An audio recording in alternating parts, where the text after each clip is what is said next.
Welcome everyone into the third day of this edition of EVConIndia.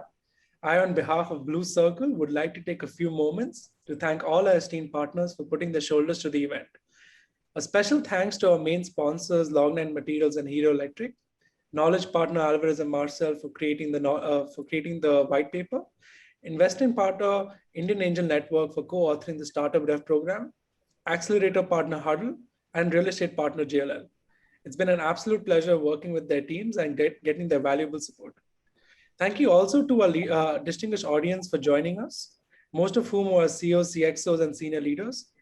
Many of them are our members and are repeat visitors to our webinars. This is very encouraging and motivates us to provide even higher levels of dialogue. For those of you who are new with us today, India-based startup Blue Circle is the world's first sector-specific opportunity and knowledge exchange networking app for business leaders. It is somewhat like the sector-specific LinkedIn for senior leaders, a space to have meaningful conversations, connect with over 15,000 plus rapidly growing community of like-minded leaders from India and across the globe, exchange high-quality curated content, and access business opportunities across 20 different sectors such as e-mobility, renewable energy, real estate, healthcare, and many more. Coming to today's discussion, it is a privilege and a pleasure to welcome Annette, our distinguished keynote speaker, who is handpicked because of the think input and the rich experience she brings in. Annette is the founder and CEO of Eclipseina. Her company focuses on electromobility and offers modular charging communication solutions for EV and EVSE. The charging test systems enable testing during development, product verification, and testing in the production process. Consulting, training, and e-learning for e-mobility and embedded systems complete the portfolio. Now, the discussion which will revolve around today's topic is charging infrastructure in Europe, challenges concerning charging communication. Now, I request Annette to please begin the session. Thank you. Thank you very much for the introduction. Like mentioned, the topic today is in this keynote is charging infrastructure in Europe, and there are challenges concerning charging communication. No? Next page. So first we'll start with public charger growth, then go into the structure of charging infrastructure, just to have a short look. Then I will introduce a little bit to myself, and then I will go into detail with the challenges concerning the charging communication. Public charger growth. I pointed out Europe, and you see the green line is the one which has to be built up in terms of infrastructure, and the blue line is where we are currently heading. And you see in 2030, we will most likely miss the target on building up the infrastructure. And you see it's more or less an exponential growth, which is a huge challenge to build up all this infrastructure. And if you look back, it was very, very slow in building up in 2017, 18, 19, 20. So this is what we are looking at the market we're looking at. There's a huge growth to be expected in the EU. And just for your information, the curve and the planning for the US is about the same. So there is a need for significant growth in public charging infrastructure necessary. The structure of a charging infrastructure, so how it's distributed and so on, I will show in the next slide. I have problem switching. Currently, charging infrastructure is mainly in the private sector. So currently 85% are in private areas, mostly the own garage where you have a power plug which is connected. And there, the perspective growth, it's to be at 60 or 70% in the future. So it will lose significance. Yeah. And what are we talking about in private space? It's private space at home, like the single garage, double garage, or in parking spaces like underground parking at apartment buildings. And of course, within companies, companies are offering more and more opportunities to charge the car. And in all these areas, you have lots of time for charging. So this is a different approach, yeah. And then you have a public area, which currently is just 15%, and it's expected to grow to 30 to 40% of overall installed charging stations, meaning that in addition to this exponential growth, this needs to be growing even faster.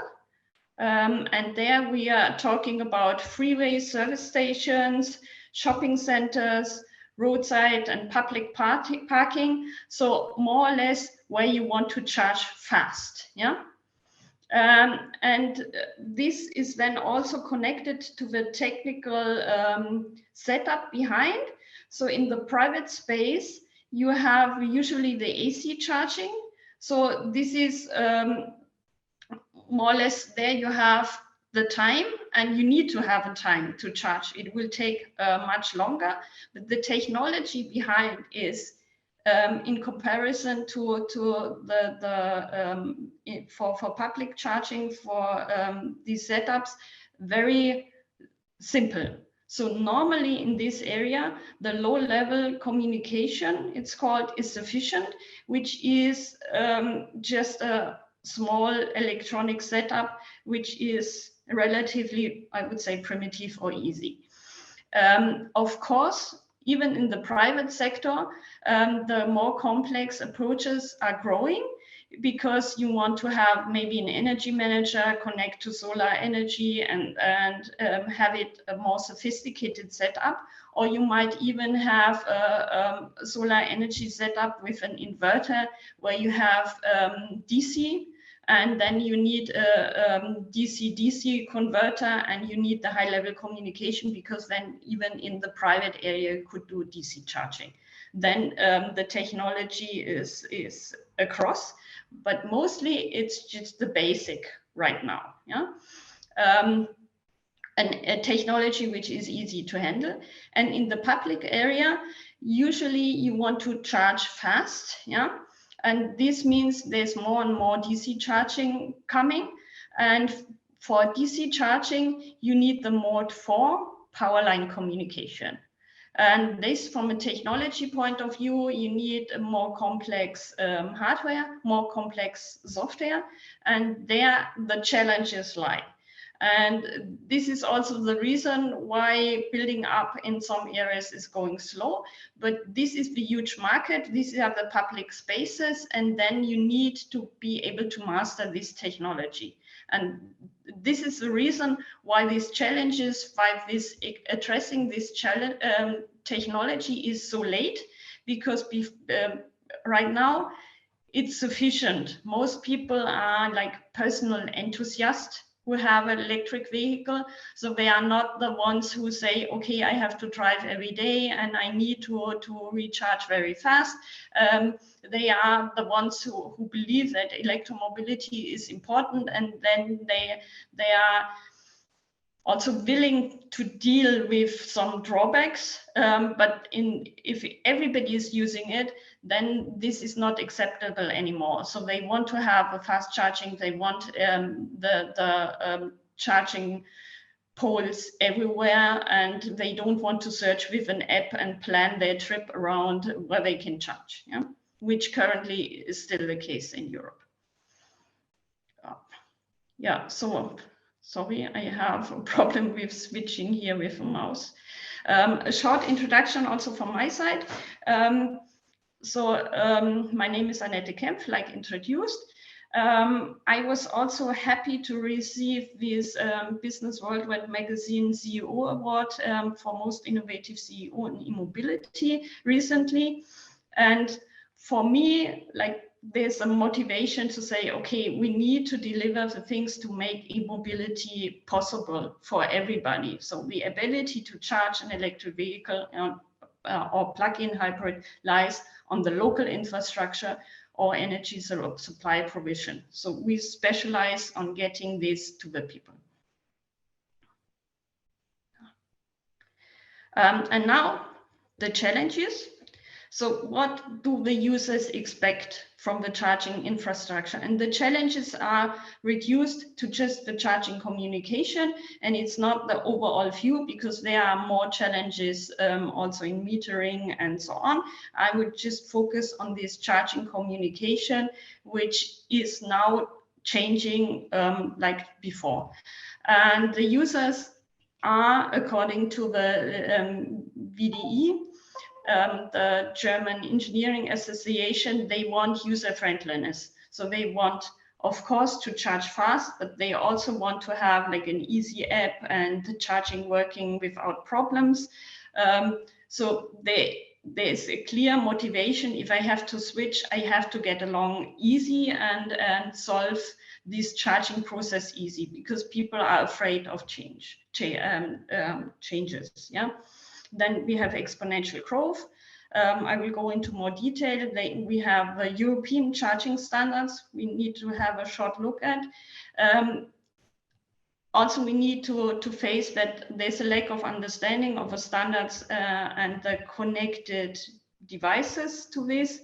And the most pressing challenge to solve is interoperability. Yeah, so user friendliness, people want to have an easy access, simple payment, charging duration has to be slow, means that in the public infrastructure, fast charging has to be built up. And if you build up fast charging, you need in Europe to have the power line communication between EV and EVSE according to the standards. And there's an old DIN standard, yeah. But the cars which are on the road right now often are complying to the DIN and not to the ISO. They are similar, but they have also differences. So you need to have a charge controller which is both DIN and ISO compliant to have the users treated in the right way. Yeah. The exponential growth. With the exponential growth, you have additional challenges. If you are only producing some products, this is one thing. But if you want to produce more, then you need to have handle the challenges. So, for example, you need to make sure that you have availability of electronic parts, like everything, and which with chip shortage, this is a major issue right now. You know this.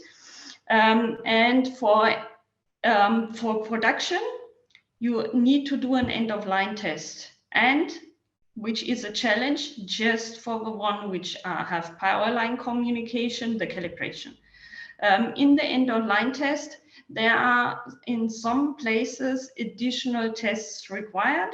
For example, in Germany, you have to show that the metering is working. So you have a big challenge that at the end of line, you need a counterpart which is taking the energy. So you have to build up like a test stand in your production to have the charging station communicate with a test system which is replacing a car, and then to go through this.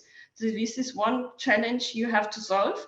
And there, if you produce many, then you cannot choose a car and say, okay, it's charging. You need to have a test stand set up. And for power line communication, you need to calibrate it, because the impedancy, this is a tricky part, and you have, even if you're producing a lot of parts, you have differences. And so each hardware needs to be calibrated at the end. Yeah. Oops, I switched. Sorry. So this means you reduce the risks by selecting the electronics components to ensure the availability of automated tests, and also the calibration at the end of a production. Sorry, I don't know what I have, but I have a switching problem to the next slides. Then you have a European charging standards. The charging standards for Europe, like mentioned before, you have DIN and ISO, and they are very different to China EBG and Japan CHAdeMO. And also the SAE, the US standard, there are some differences, but this is smaller, yeah. And in addition to these standards, in Europe, they defined test cases. So there are defined test cases to show that you are compliant to the standards. And these test standards are the DIN 7122. And for the ISO, it's additional chapters /4 and /5. For EVSE, they are just below 400 tests. And for EV, there are around 600 tests, yeah? Which are specified and which make sense to run. Yeah. So with a systematic testing, you can solve this challenge to ensure the compliance to the standard. Lack of understanding, of course, is a topic. There are special know-how you need exactly for this. Yeah. So you need the in-depth know-how on the standard and also the test standard. There are dedicated electronic components, special chips for this power line communication. Hardware calibration know-how is required, so you need to have the setup and the knowledge to calibrate your hardware to work in a correct way. And there are some specific software applications like the V2G, which you need to know as well. Yeah, and this can be achieved by, I would say, blended learning to say, okay, e-learning, you have on-site training and in-house experts workshops. Yeah.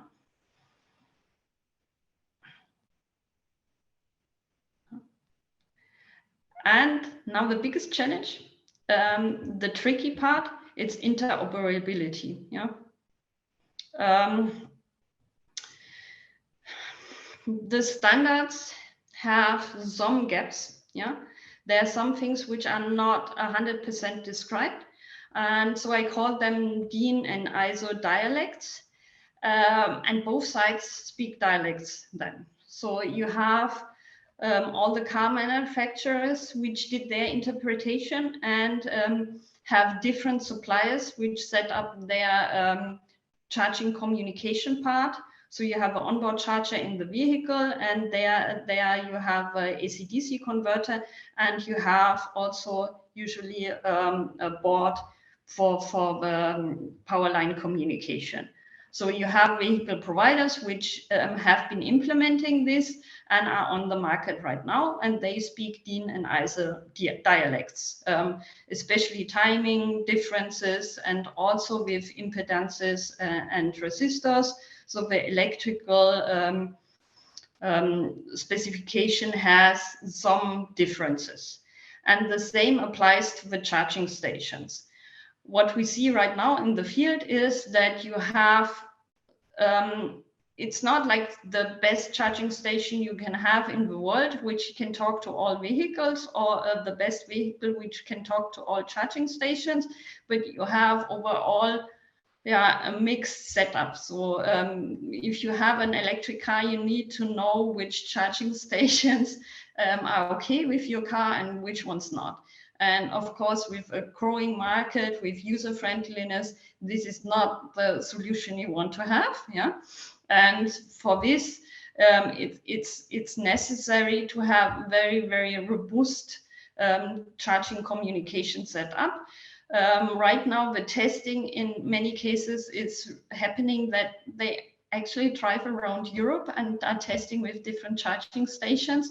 And I would say this is not the approach of typical engineering, to say it's a trial and error and I look if it's working because I make a nice car tour from Italy to Sweden, which of course I would like for vacation, but yeah, so you need to have robustness. And this is the key to interoperability. And for this, you need to have even more in-depth know-how of the standards to know where the tricky parts are, that you are sure that you at least can cover 95% and not like it's the case right now with maybe around 70% of the charging stations. Yeah. Okay. To have, so it's just a short summary. We looked at user friendliness, exponential growth, lack of understanding of a European charging standard. So even the best engineers might not know this. Sorry, there's a mistake in there in the summary, and the interoperability. Okay, thank you. And I'm happy if you have questions to one or the other topic. Thank you, Annette. Very beautifully put. I will just come to the Q&A section. There's a question which has come from Ayush. It's a comment and then a question. He says, while Europe has seen successes such as in promoting a common EU plug standard and improving access to different charging networks, it is also experiencing obstacles such as patchy availability of charging stations on many roads and payment systems not harmonized with minimum requirements. How is it encouraging the public to adopt EVs despite these roadblocks?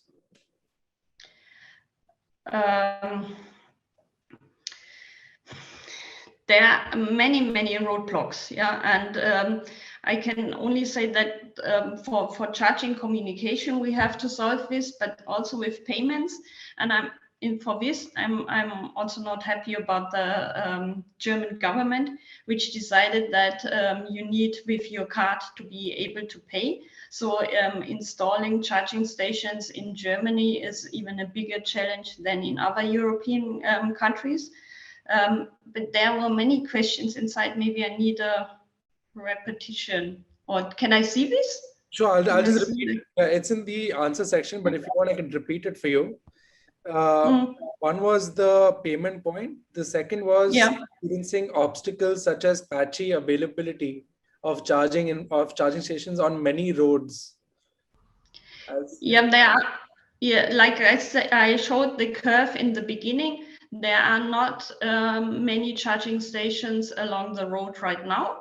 And this means that if you are traveling right now by an electric car, you need to plan your road trip. You need to plan where you want to charge. And of course, this we need to overcome in Europe. Right now, there are so few public charging stations installed that to meet these European targets to ramp up, it needs to be an exponential growth, and we need to install from the existing point always plus 40% each year to meet the targets of building up enough charging stations. So Europe is lacking behind, and this is also for many people making electric vehicles not interesting enough.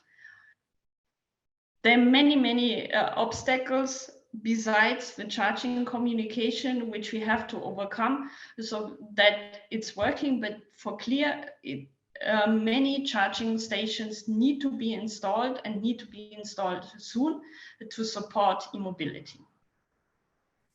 Understood. Thank you. I'll move on to the next question. It says, what are stakeholders doing to provide real-time availability and billing details of charging stations to users?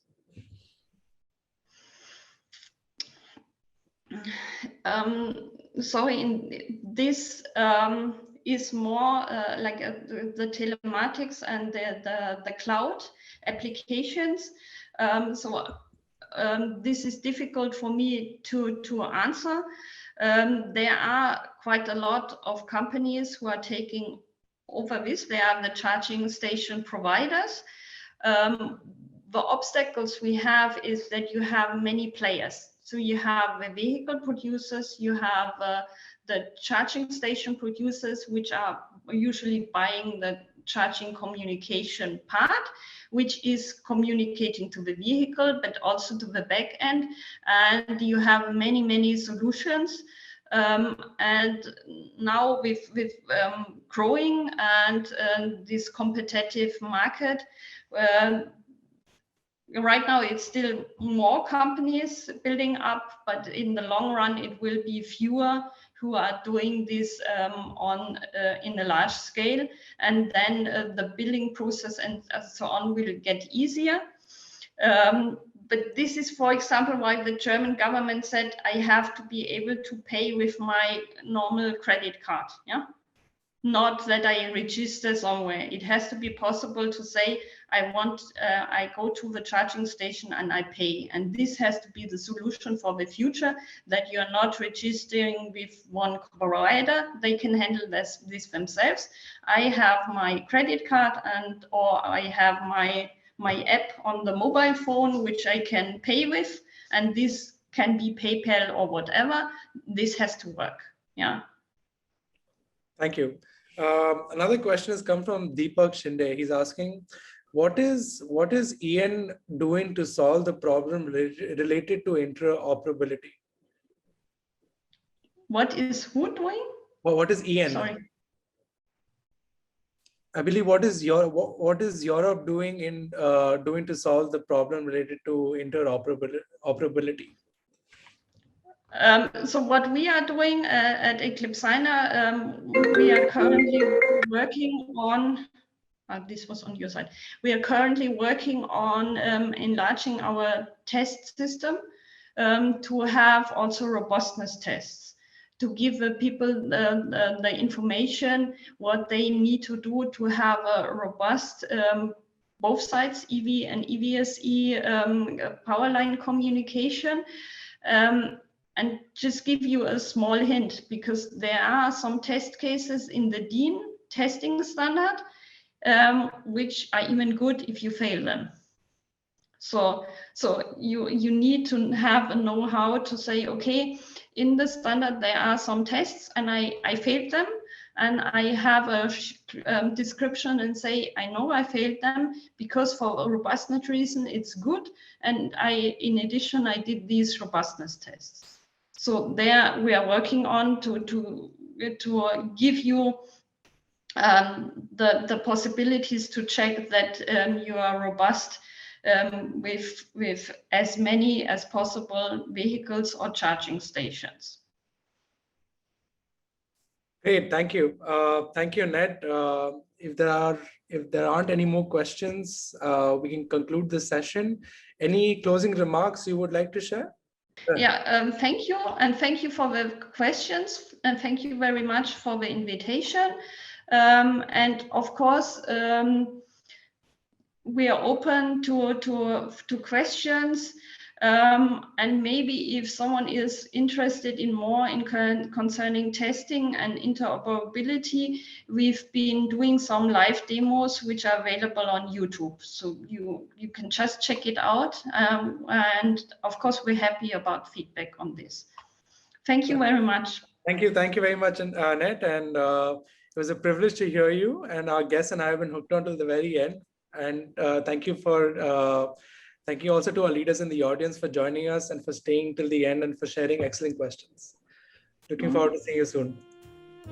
Thank you, Annette. Thank you. Bye. Yeah. Bye.